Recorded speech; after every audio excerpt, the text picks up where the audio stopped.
إن الحمد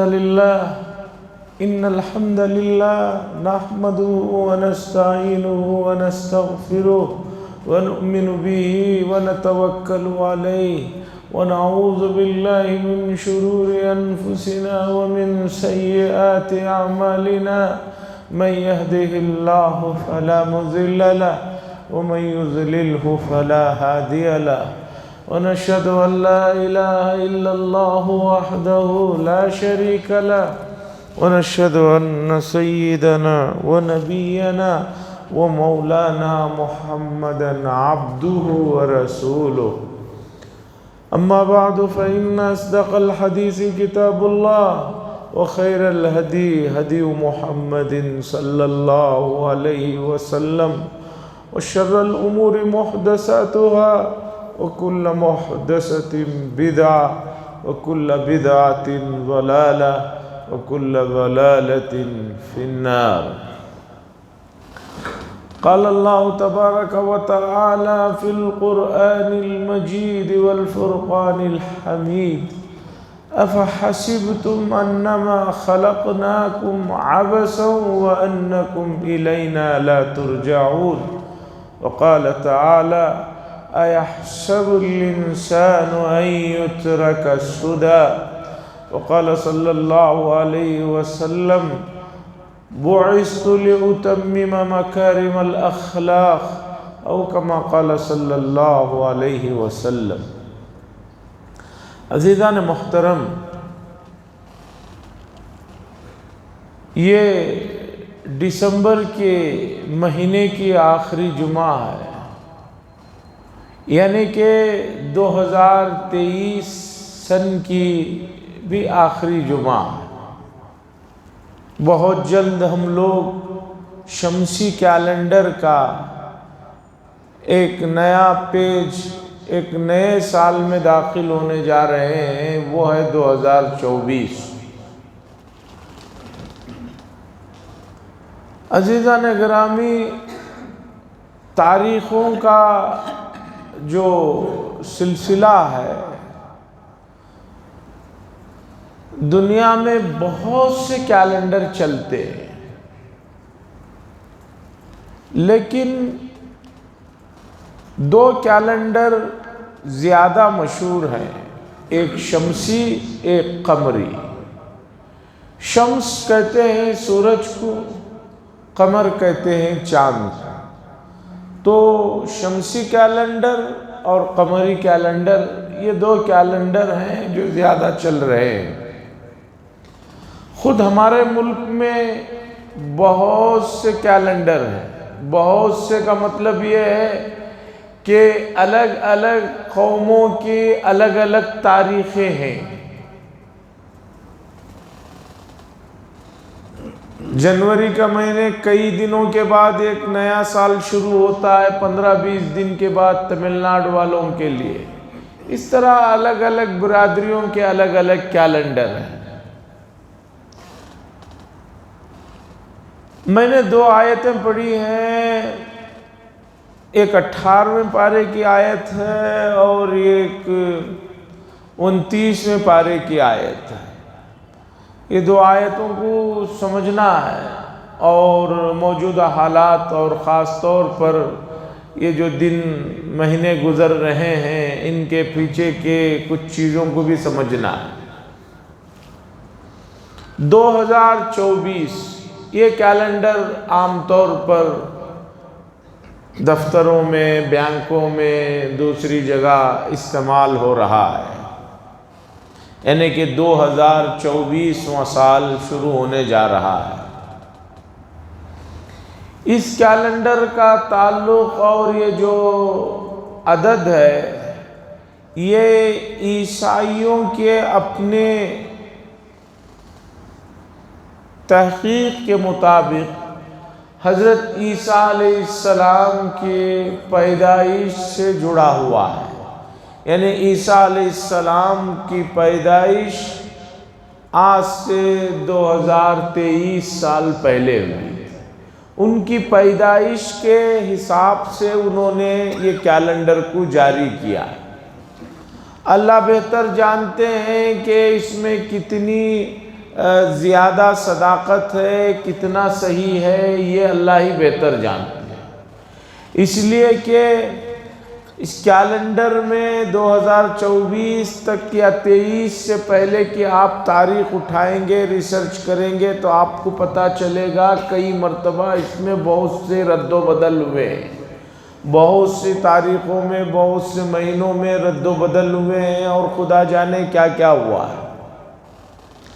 اور یہ کیلنڈر بھی ان لوگوں نے عیسیٰ علیہ السلام کی پیدائش سے نہیں شروع کیا، بلکہ عیسیٰ علیہ السلام کو ان کے اپنے عقیدے کے مطابق جب پھانسی دے دی گئی، وہ دنیا سے چلے گئے، پھر ان لوگوں پر بڑے حالات رہے، اور خاص طور پر آپ تاریخ کا مطالعہ کریں، یہودیوں اور عیسائیوں کے درمیان میں ہمیشہ جنگیں رہی ہیں، یہودیوں میں اور عیسائیوں میں ہمیشہ جنگیں رہی ہیں۔ یہودیوں نے جب تک انہیں اپنا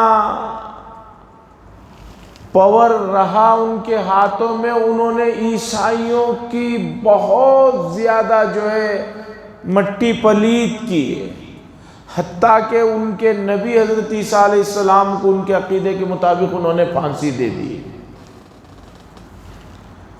اس کے بعد جب عیسائیوں کے اندر طاقت آئی ہے تو عیسائیوں نے پھر یہودیوں کو مسلسل جو ہے ستایا ہے۔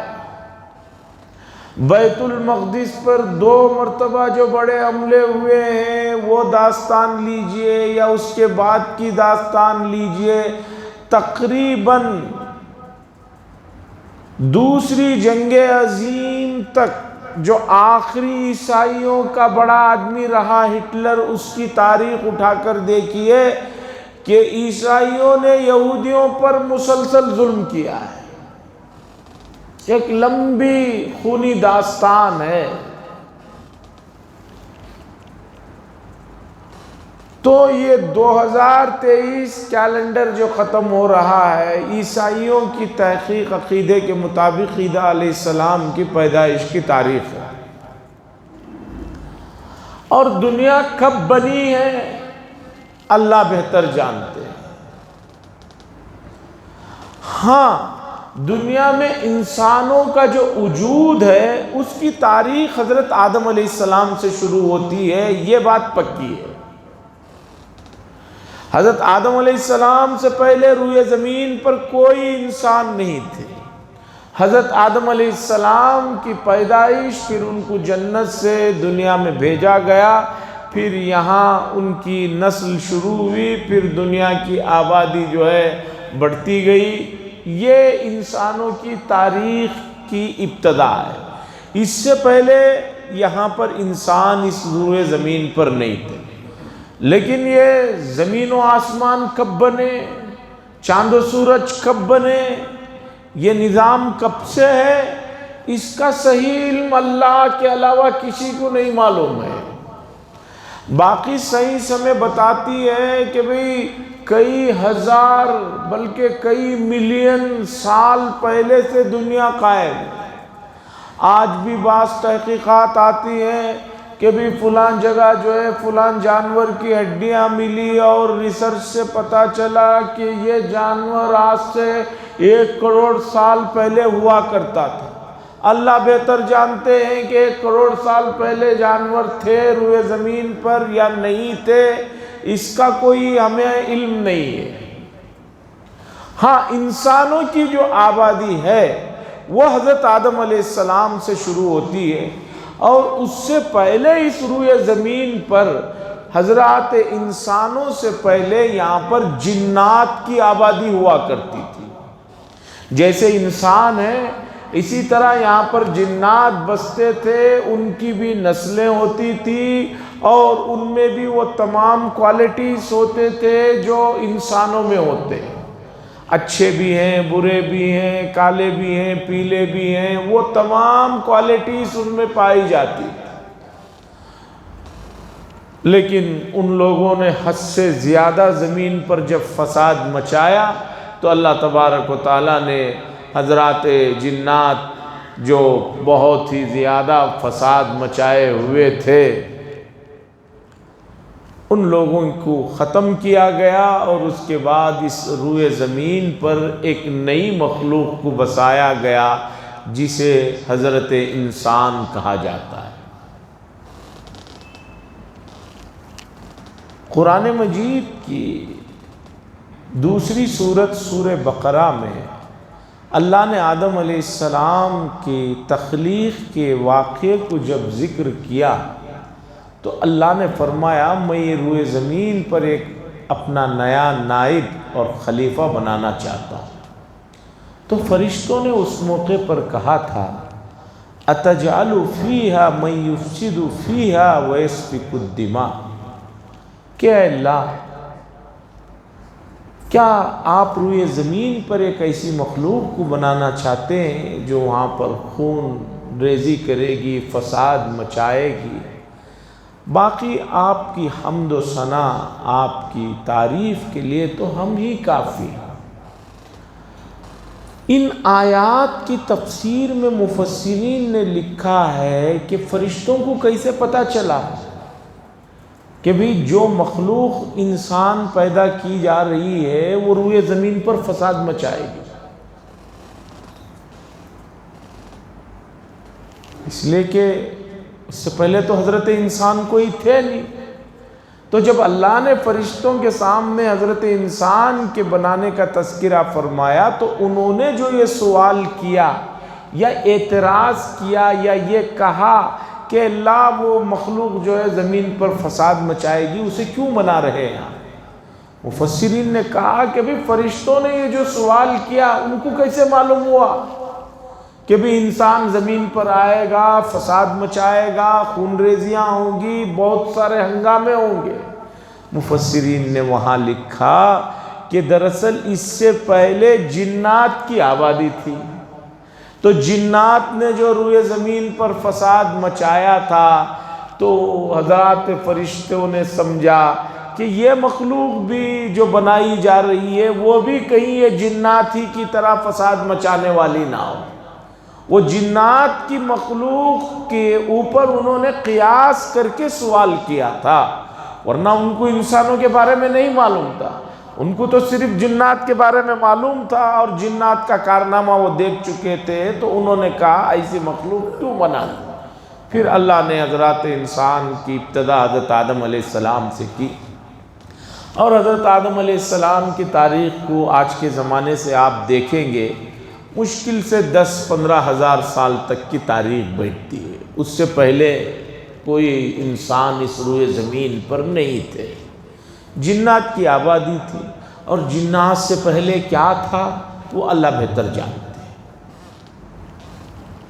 لیکن یہ جو کہا جاتا ہے کہ انسانوں کی آبادی لاکھوں سال پہلے تھی روئے زمین پر، یہ تحقیق قابل قبول نہیں ہے۔ بھئی آدم علیہ السلام سے پہلے تو کوئی انسان نہیں، ہمارے اپنے قرآن و حدیث کے عقیدے کے مطابق، اور حضرت آدم علیہ السلام کی تاریخ کو آپ لے کر چلیں گے، حضرت عیسیٰ علیہ السلام کی پیدائش 2024 ہے، اس سے پہلے جو ہے حضرت موسیٰ علیہ السلام اور وہ ادوار ہیں، اس طرح چلتے چلتے حضرت آدم علیہ السلام تک جو زمانہ پہنچتا ہے 12-15 ہزار سال تک کا ہے۔ اور اسی طریقے پر قیامت کب آئے گی اس کا علم بھی اللہ کے علاوہ کسی کو نہیں معلوم، لیکن قیامت آئے گی یہ تمام آسمانی مذاہب والے اس بات کو مانتے ہیں، مسلمان بھی مانتے ہیں، عیسائی بھی مانتے ہیں، یہودی بھی مانتے ہیں، یا دنیا میں کہیں اور کوئی ایسی قوم بس رہی ہے جن کے پاس کوئی صحیح آسمانی کتاب ان کے انبیاء کی طرف سے آئی ہوئی موجود ہو، ایسا تو نہیں ہے، تو وہ لوگ بھی آخرت پر ایمان رکھتے ہیں۔ بلکہ اس سے آگے جو لوگ کسی مذہب کو نہیں مانتے، کسی بھی مذہب کو نہیں مانتے، وہ سمجھتے ہیں کہ بھی کوئی خدا نہیں ہے، کوئی مذہب نہیں ہے، انسان بھی ایک جانور ہے، جس طرح کے جنگل میں دوسرے جانور ہوتے ہیں، جیسے ایک بڑا جانور اپنے پیٹ بھرنے کے لیے دوسرے پر حملہ کرتا ہے، جو چاہے جنگل میں اودھم مچائے ہوئے ہے، اسی طرح انسان بھی ہیں، یہ جو چاہے کرے، ان کے لیے آگے اس کے علاوہ کچھ نہیں ہے۔ ایسا سوچنے والے بھی بہت سے ہیں دنیا میں، ایسا سوچنے والے بھی کہ بھی اس کے بعد کچھ نہیں ہے، اس طرح کے مذہب سے بیزار لوگ بھی دنیا میں۔ لیکن وہ لوگ بھی کہتے ہیں کہ قیامت کا لفظ تو نہیں بولتے، وہ لوگ یہ بولتے ہیں کہ یہ جو دنیا کا نظام چل رہا ہے، یہ سورج کی گرمیاں اور اسی طرح چاند کے دوسرے، یہ تمام چیزیں کوئی چیز ہے جو دن بدن ختم ہو رہی ہے، اور اس کے بعد ایک دن ایسا آئے گا کہ پورا نظام درہم برہم ہو کر رہ جائے گا۔ ان تمام چیزوں کو آپ جو ہے چاہیں تو جو ہے موجودہ زمانے میں کسی بھی جگہ سرچ کر کے جو ہے دیکھ سکتے ہیں۔ اتنا تو سب مانتے ہیں، نئی مذہب کو ماننے والے بھی، کہ یہ دنیا ختم ہونے والی ہے، دنیا ہمیشہ ایسی ہی نہیں رہے گی، اس لیے کہ جو قدرتی وسائل ہیں وہ دن بدن کم ہوتے جا رہے ہیں، یہ بھی سائنس ہمیں بتا رہی ہے، قدرتی وسائل کم ہو رہے ہیں، اور گرمی کا حصہ بڑھ رہا ہے، جس کی وجہ سے برف پگھل رہی ہے، پانی کا حصہ بڑھ رہا ہے، اور خدا جانے تحقیقات آتی رہتی ہے کہ دنیا ختم ہونے والی ہے۔ لیکن کب ختم ہوگی وہ اللہ بہتر جانتے ہیں۔ ہمیں یہ دیکھنا ہے کہ حضرت انسان اتنی ترقیوں کے باوجود بھی یہ ختم نہ ہو کر ہمیشہ رہے، کیا ایسا کوئی فارمولہ آج تک ملا ہے؟ بلکہ جتنے زیادہ فارمولے مل رہے ہیں، ان کو استعمال کرنے کے بعد انسان کی زندگی بڑھ نہیں رہی ہے بلکہ کم ہوتی چلے جا رہی ہے۔ پہلے تو لوگ 80-90 سال میں بھی کوئی دوا کے قریب نہیں پہنچتے تھے، 100 سال بھی جی لیتے، انتقال ہو جاتا تو لوگ تعجب کرتے، زیادہ عمر تو تھی نہیں، بس 100 سال ہی تھی۔ اب کوئی آدمی 60-65 بھی جی لیتا ہے تو کہتے ہیں اور کتنا جینا ہے، بھئی 60 تو جی لیا، ریٹائرمنٹ کی عمر تو آ گئی، اب مر گیا تو کیا اس میں پریشانی کی بات ہے؟ دنیا میں آج تک ایسا کوئی فارمولہ یا دوا نہیں ملی ہے کہ جسے استعمال کر لینے سے آدمی ہمیشہ زندہ رہے، لیکن اس کی کھوج ہمیشہ رہی ہے۔ ہمیشہ ہر زمانے میں اپنے اپنے طریقے پر لوگوں نے اس بات کی کھوج کی، کوشش کی کہ بھی کسی طریقے پر انسان نہ مرے، ہمیشہ رہے، اور رہے بھی تو ہمیشہ تندرست جوان رہے۔ اس کے لیے دنیا بھر کی جو ہے ریسرچ ہو رہے ہیں، اور جب تک دنیا رہے گی ریسرچ ہوتے رہیں گے، لیکن آج تک ایسا کوئی فارمولہ نہیں ملا ہے کہ جسے استعمال کرنے سے آدمی نہ مرے، ہمیشہ زندہ رہے۔ پہلے زمانے میں ایک بات مشہور تھی، آب حیات، آب حیات، آپ کہتے ہیں پانی کو، حیات زندگی۔ پہلے زمانوں میں ذوالقرنین، اسی طرح بڑے بڑے جو بادشاہ گزرے ہیں، ان کے زمانے میں ایک بات کسی نے مشہور کر رکھی تھی کہ دنیا کے کسی حصے میں ایک کنواں ہے، اس کنویں میں جو پانی ہے اسے آب حیات کہا جاتا ہے۔ جو آدمی اس پانی کو پی لیتا ہے وہ کبھی زندگی میں ختم نہیں ہوتا، وہ کبھی مرتا ہی نہیں ہے۔ اور گزرے ہوئے زمانوں میں بادشاہوں نے تاریخ پڑھی ہے، آپ کو پتہ چلے گا، اس آب حیات کی تلاش میں اپنی زندگیاں ختم کر لی، لیکن وہ آب حیات نہیں ملا۔ ہر بادشاہ چاہتا تھا کہ میں کبھی نہ مروں، تو اب اسے وہی ایک نسخہ سمجھ میں آتا تھا اس زمانے میں کہ بھئی آب حیات پی لو تو کبھی نہیں مرے گا۔ اب وہ آب حیات کی تلاش میں اپنی فوجوں کو لگا دیا، اپنی حکومت کے خزانے کھول دیے، اور پہلے زمانے میں تو اتنی تیز رفتار نہ ہوائی جہازیں تھی، نہ میزائل، نہ راکٹ سے، نہ اس طرح کی سہولتیں تھی، جو بھی ہوتا تھا گھوڑوں پر جانا ہے، اونٹوں پر سفر کرنا ہے، کھانا ساتھ میں لے کر جانا ہے، درمیان میں جنگل ہے، کہیں جنگل میں ان جانوروں کو ان جانوروں نے کھا لیا۔ تلاش کرتے کرتے کرتے بڑے بڑے حکمرانوں نے اپنی سلطنت تباہ کر ڈالی، لیکن ان کو آب حیات نہیں ملا، اور قیامت تک بھی ایسا کوئی پانی نہیں بنا ہے کہ اسے پینے کے بعد آدمی نہ مرے۔ پہلے تو لوگوں کو لمبی عمر جینے کی خواہش ہوتی تھی، کیوں؟ پہلے لوگوں کے اندر خلوص تھا، محبت تھی، ایک دوسرے کے لیے چاہت تھی، تو آدمی سوچتا کہ میں ہمیشہ رہوں۔ اب موجودہ زمانے میں آدمی سوچتا ہے کہ بھئی کوئی مجھے لمبی عمر کی دعا دے رہا ہے تو سمجھو کہ وہ مجھے بد دعا دے رہا ہے، اس لیے کہ آج کسی کے پاس کسی کے لیے وقت نہیں ہے۔ اولڈ ایج ہوموں میں جو بوڑھے ضعیف لوگ پڑے ہوئے ہیں، اپنے بچوں کو سال میں ایک مرتبہ بھی دیکھنے کے لیے، بات کرنے کے لیے ترس رہے ہیں، لیکن ان کے بچوں کے پاس ان کے والدین کے لیے ٹائم نہیں۔ اور افسوس کی بات یہ ہے کہ دنیا کے وہ ممالک جو بہت زیادہ مہذب کہلاتے ہیں، جو بہت زیادہ اخلاق کی باتیں کرتے ہیں، جو بہت زیادہ انسانیت کی باتیں کرتے ہیں، چاہے وہ امریکہ کی کئی ملک ہوں یا یورپ کے کئی ملک ہوں، سب سے زیادہ اولڈ ایج ہوموں کا رواج انہی ملکوں میں پایا جاتا ہے۔ اب اسی کا دیکھا دیکھی ان بر صغیر کے ملکوں میں بھی یہ چیز چل پڑی ہوئی ہے کہ آدمی تھوڑا سا بوڑھا ہو، لے جا کر اسے وہاں پر ڈال دو، وہ وہاں پر پڑا رہے گا۔ یہ بڑے دکھ کی، افسوس کی بات ہے۔ تو موجودہ زمانے میں بہت کم لوگ ہیں جو چاہتے ہیں کہ میں لمبا جوں، 110 سال جوں، 120 سال جوں، اس لیے کہ وہ دنیا میں دیکھ رہے ہیں کہ جو ہے کوئی جو ہے کچھ ہو جائے تو جو ہے اس کا ساتھ دینے والے نہیں ہیں، تو اس لیے جو ہے آدمی کو کوئی لمبی جینے کی خواہش نہیں رہی۔ اب جب یہ بات طے ہو گئی کہ انسان کی زندگی ایک دن ختم ہونے والی ہے، چاہے وہ 100 سال جیے، 150 سال جیے، 120 سال جیے یا 200 سال جیے، اب تو کوئی 200 سال جینے والا نہیں، اس لیے کہ 110-15 سال کا ہی آدمی کبھی انتقال کی خبر آتی ہے تو اخباروں میں یہ بھی آتا ہے دنیا کا سب سے لمبی عمر والا آدمی 115 سال کی عمر میں انتقال ہوگا، یعنی ابھی اس سے لمبی عمر کا کوئی آدمی نہیں رہا۔ تو انسان کو انتقال ہونا ہے۔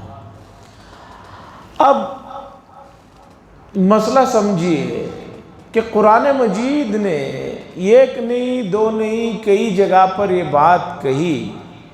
کیا آپ لوگوں نے یہ سمجھ رکھا ہے، افحسبتم، کیا آپ لوگ یہ سمجھتے ہیں، یہ سوچ رکھتے ہیں، انکم خلقناکم عبثا، کہ ہم نے تمہیں بیکار میں پیدا کیا ہے، کوئی مقصد نہیں ہے۔ جیسے بعض مرتبہ آپ کے گھر کے اطراف میں کچھ گھاس پاس اگ جاتی ہے، آپ نے اسے نہیں اگایا ہے، وہ خود ہی اگ جاتی ہے۔ باغوں میں ادھر ادھر آپ نے دیکھا ہوگا کہ زراعت ایک چیز کی ہو رہی ہے، لیکن اس کے اطراف بھی اور پودے، کانٹے وغیرہ اگ جاتے ہیں۔ عبث کہ کوئی مقصد نہیں ہے آپ لوگوں کو پیدا کرنے کا۔ وَأَنَّكُمْ إِلَيْنَا لَا تُرْجَعُونَ، اور کیا تم لوگوں نے اے انسانوں یہ بھی سوچ رکھا ہے کہ تمہیں لوٹ کر پھر واپس ہمارے پاس نہیں آنا ہے؟ دو باتیں ہیں۔ پہلی بات تو یہ ہے، اللہ یہ پوچھ رہے ہیں اے انسانوں، کیا تم نے یہ سوچ رکھا ہے کہ ہم نے تمہیں بیکار میں، بغیر کسی مقصد کے، بغیر کوئی مطلب کے پیدا کر دیا ہے؟ کیا تم نے ایسا سوچا ہے؟ وَأَنَّكُمْ إِلَيْنَا لَا تُرْجَعُونَ، اور دوسری بات، تم لوگوں کو لوٹ کر ہمارے پاس نہیں آنا ہے، کیا ایسا بھی تم نے سوچ رکھا ہے؟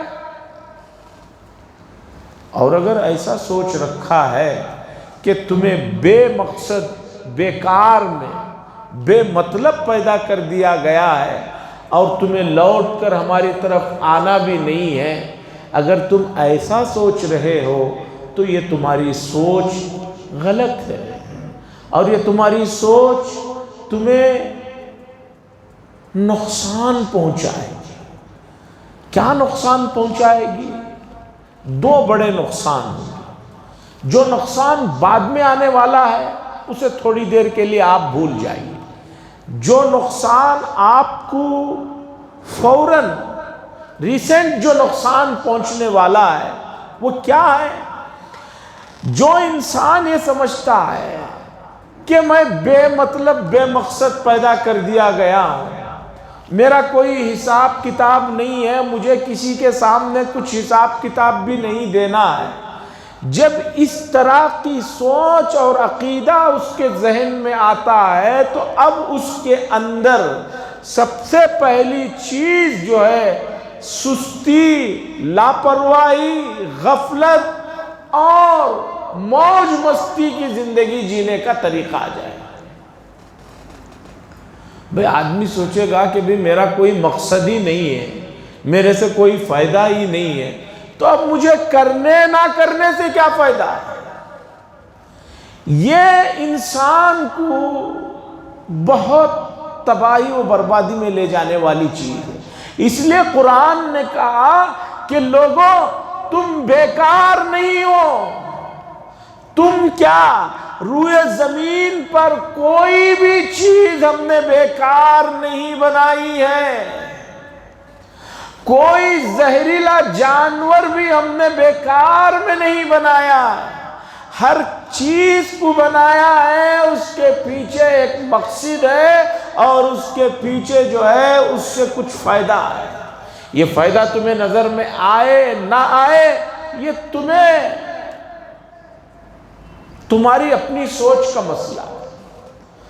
تو آج امت مسلمہ کے اندر جو غفلت ہے، جو سستی ہے، جو آرام طلبی ہے اور بے پرواہی ہے، اس کی اصل وجہ یہ ہے کہ حضرت انسان اس میں حضرت محمد صلی اللہ علیہ وسلم کی امت نے اپنے مقام کو، اپنی حیثیت کو، اپنی پوزیشن کو نہیں پہچانا۔ اگر یہ پہچان لے کہ انسانوں کو ایک تو اللہ نے بے مطلب نہیں پیدا کیا، پیدا کیے ہیں، اس کے بدلے میں ان سے بہت کچھ پوچھا جائے گا۔ دوسری بات یہ ہے کہ محمد صلی اللہ علیہ وسلم کے امتی ہونے کا جو فریضہ ہے وہ عام انسانوں سے زیادہ ہے۔ ان کی ذمہ داری صرف ان کی اپنی برادری تک، اپنے محلے تک، اپنی ذات تک نہیں ہے، بلکہ پوری دنیا کی انسانیت کی فکریں، پوری دنیا کی انسانیت کو سیدھے راستے پر لانا، پوری دنیا کی انسانیت کو آرام پہنچانا، سکون کی زندگی دینا، یہ ان کی ذمہ داری ہے، مشن ہے، یہ ان کی ذمہ داریوں اور فرائض میں سے دیا گیا ہے۔ جب یہ مقصد سمجھیں گے تو ان کے اندر کی یہ غفلت، یہ سستی، یہ لاپرواہی دور ہوگی۔ عزیزان گرامی،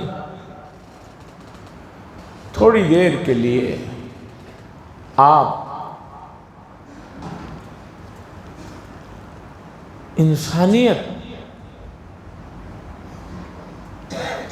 کو فائدہ پہنچانے والوں کو کتنی اہمیت کی نظر سے دیکھا جاتا ہے، کتنی ان کی بات سنی جاتی ہے، آپ موجودہ تناظر میں دیکھیے۔ تقریباً یہودیوں کے پاس فلسطین، جو موجودہ فلسطین ہے، یہاں آ کر اپنی ریاست قائم کرنے سے پہلے تک دنیا کے کسی بھی علاقے میں ان کے پاس کوئی اپنا ایک ملک یا علاقہ نہیں تھا۔ پوری دنیا میں عیسائیوں کے ہاتھ سے پٹ رہے تھے اور ذلیل و خوار ہو رہے تھے، لیکن 1897 میں ان لوگوں نے سوئٹزرلینڈ میں بیٹھ کر ایک بہت بڑا پروگرام بنایا، اور پروگرام بنانے کے بعد انہوں نے کہا کہ بھئی ہمیں اگر اسی طرح پوری دنیا میں الگ الگ انداز سے رہیں گے تو ہمارا پاور اور ہمارا اثر و رسوخ لوگوں کو نہیں معلوم ہوگا، ہمیں ایک علاقہ چاہیے۔ اور علاقے کے لیے انہوں نے کہا ہمارا علاقہ جو ہے وہ وہی ہے جو حضرت یعقوب علیہ السلام کا تھا، انبیاء کا تھا، ہمیں جو ہے فلسطین چاہیے۔ اس وقت فلسطین خلافت عثمانیہ کا ایک اسٹیٹ تھا، ایک صوبہ تھا۔ عبد الحمید ثانی جو خلیفۃ المسلمین تھے اس وقت، ان کے پاس یہودیوں کا ایک گروہ پہنچا اور اس نے جا کر کہا، 1902 یا 4 کی بات ہے، آپ کے اوپر جتنا قرض ہے ہم وہ پورا قرض ادا کر دیں گے، بس آپ نے جو یہ قانون بنایا ہے کہ فلسطین کی سرزمین میں کوئی یہودی زمین نہیں خرید سکتا، اس قانون کو ختم کر دیجیے۔ عبد الحمید ثانی صاحب نے کہا یہ کسی بھی حال میں نہیں ہو سکتا، یہاں سے چلے جائیں۔ پھر اس کے بعد پہلی جنگ عظیم ہوئی۔ پہلی جنگ عظیم میں جو شکست ہوئی تو اس میں ترکی کو بھی شکست ہوئی، استنبول ان کا مین ہیڈ کوارٹر تھا، ان کو بھی شکست ہوئی۔ تو پھر یہودیوں نے آ کر کہا کہ ہماری گزارش ہے کہ اس وقت آپ جس مرحلے میں ہیں، بہت نازک مرحلے میں ہیں، اگر آپ چاہیں تو ہم پورے قرض کو معاف کرا دیں گے اور آپ کی نوجوان نسل کو ہم سائنسدان بنائیں گے، ڈاکٹر بنائیں گے، انجینئر بنائیں گے، لیکن آپ یہ قانون جو پاس کیا ہوا ہے وہ ختم کر دیجئے کہ فلسطین میں کوئی آدمی یہودی زمین نہیں خرید سکتا، مالک نہیں بنتے۔ عبد الحمید صاحب نے اس وقت بھی یہی کہا کہ یہ قانون نہیں ختم ہوگا، تم چلے جاؤ۔ اس کے بعد یہودیوں نے برطانیہ کو ساتھ میں لیا اور لے کر وہ بھی پہلی جنگ عظیم کا کافی نقصان اٹھا چکے تھے، قرضوں میں ڈوبے ہوئے تھے۔ ان سے کہا کہ ہم تمہارا پورا قرضہ اٹھا لیں گے اور جہاں جتنا پیسہ خرچ کرنا کہیے ہم کر دیں گے، کسی طرح فلسطین میں ہمیں رہنے کے لیے، زمین خریدنے کے لیے کوئی قانون آپ جو ہے پاس کرا کر دیں۔ یہ لمبی کہانی ہے، میں اصل بات بتانا یہ چاہ رہا ہوں۔ یہودیوں نے آج موجودہ جو امریکہ میں کسی بھی عہدے پر، بڑے عہدے پر عیسائی ہی بیٹھ سکتا ہے، وہاں کا صدر یہودی نہیں بن سکتا، عیسائی ہی ہونا شرط ہے۔ لیکن 50 سالوں میں 1945 سے انہوں نے جو محنت شروع کی، انہوں نے تعلیم میں، ٹیکنالوجی میں، دوسری چیزوں میں اتنی محنت کی، اتنا اپنا سب کچھ خرچ کیا، اور ان عہدوں پر پہنچ گئے یا ان عہدوں پر جو لوگ بیٹھے ہوئے ہیں وہ ان کی بات کو سنے، ایسا انہوں نے حالات کو لا کر رکھا۔ پوری دنیا میں یہودیوں کی تعداد 1 کروڑ بھی بہت مشکل سے ہوگی۔ 1 کروڑ ہے تو بہت مشکل ہے، اتنی ہی تعداد ہے۔ اسرائیل کی کل جو ہے 70 سے 75 لاکھ یہودیوں کی تعداد ہے، باقی پوری دنیا میں اگر 25 لاکھ بھی آپ مان کر چلیں 1 کروڑ کے آس پاس کی ہے۔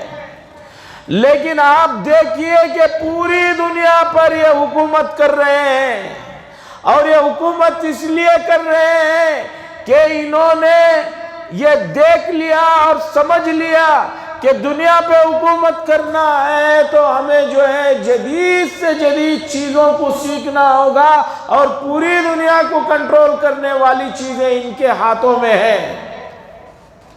کہیں بیٹھا ہے وہ لوگ، لیکن پوری دنیا کے جو ہے کنٹرول کر رہے ہیں، اور لوگ ان کو اس لیے بھی چاہتے ہیں، اتنے برے ہونے کے باوجود بھی اس لیے چاہ رہے ہیں کہ انہوں نے کچھ کام ایسے کیے ہیں کہ اس کے بغیر آدمی جی نہیں سکتا۔ آج آدمی کے پاس سے نیٹ کو چھین لیا جائے، فیس بک کو اور واٹس ایپ کو، ٹویٹر کو چھین لیا جائے، تو ایسا سمجھیے کہ ملک کی آدھی آبادی تو پاگل ہو جائے گی۔ گھنٹے 2 گھنٹے کے لیے نیٹ کو چھین لیا جائے پوری دنیا سے، پورا سسٹم بگڑ کر رہ جائے گا۔ عزیزان گرامی، یہ لوگ بھی مذہبی لوگ ہیں، ان کو یہ مسئلہ سمجھ میں آیا کہ انسانوں کو زیادہ سے زیادہ فائدہ پہنچانا اللہ کو پسندیدہ بات ہے، تو انہوں نے اس چیز کو سمجھا اور اس پر محنت کی، اور اس کے نتیجہ ان کو دیکھنے کو مل رہے ہیں۔ اور امت مسلمہ ہے کہ امت مسلمہ پورے انسانوں کو چھوڑیے، پوری امت کو چھوڑیے، اپنے آپ کو تک فائدہ پہنچانے کے لیے تیار نہیں ہے۔ نشے کی چیزوں میں امت غرق ہے، محلے کے محلے مسلمانوں کے نشے میں اور دوسری غلط چیزوں میں ڈوبتے جا رہے ہیں۔